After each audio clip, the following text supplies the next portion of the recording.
నితీష్ కుమార్ రెడ్డి ఆంధ్రప్రదేశ్లోని విశాఖపట్నంలో 2003 మే 26న జన్మించారు. తన తండ్రి ముత్యాల్ రెడ్డి హిందుస్థాన్ జింక్ లిమిటెడ్లో ఉద్యోగి. నితీష్ చిన్నతనం నుంచి క్రికెట్పై ఆసక్తి చూపించారు.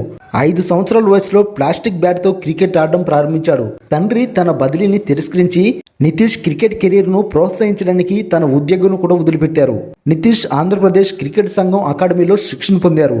2017-18లో విజయ్ మార్చెంటల్ ట్రోఫీలో నాగాలాండ్పై 345 బంతుల్లో 441 పరుగులు చేసి టోర్నమెంట్లో 1237 పరుగులతో రికార్డు సృష్టించారు.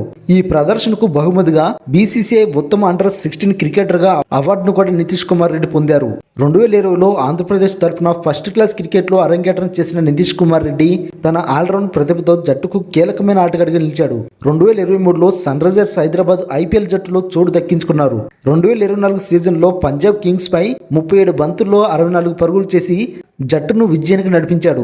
2024 అక్టోబర్ 6న టీ20 అంతర్జాతీయ క్రికెట్లో భారత జట్టుకు ప్రాతినిధ్యం వహించిన నితీష్ కుమార్ రెడ్డి నవంబర్ 22న ఆస్ట్రేలియాతో జరిగిన బోర్డర్ గవాస్కర్ ట్రోఫీలో టెస్ట్ క్రికెట్లో అరంగేట్రం చేశాడు. డిసెంబర్ 26న మెల్బోర్న్ క్రికెట్ గ్రౌండ్లో తన తొలి టెస్ట్ శతకాన్ని సాధించి భారత జట్టుకు విజయంలో కీలక పాత్ర పోషించాడు. నితీష్ విజయాలు వెనుక తన తండ్రి త్యాగం మరియు తన కృషి ప్రధాన కారణాలు. తండ్రి తన ఉద్యోగాన్ని వదిలి కొడుకు క్రికెట్ కెరీర్ను ప్రోత్సహించడం నితీష్ ను ప్రోత్సహించింది. తన తండ్రి త్యాగం గురించి నితీష్ మాట్లాడుతూ, నా తండ్రి నా కోసం తన ఉద్యోగాన్ని వదిలారు, ఆయన నాపై నమ్మకం ఉంచారు అని తెలిపారు.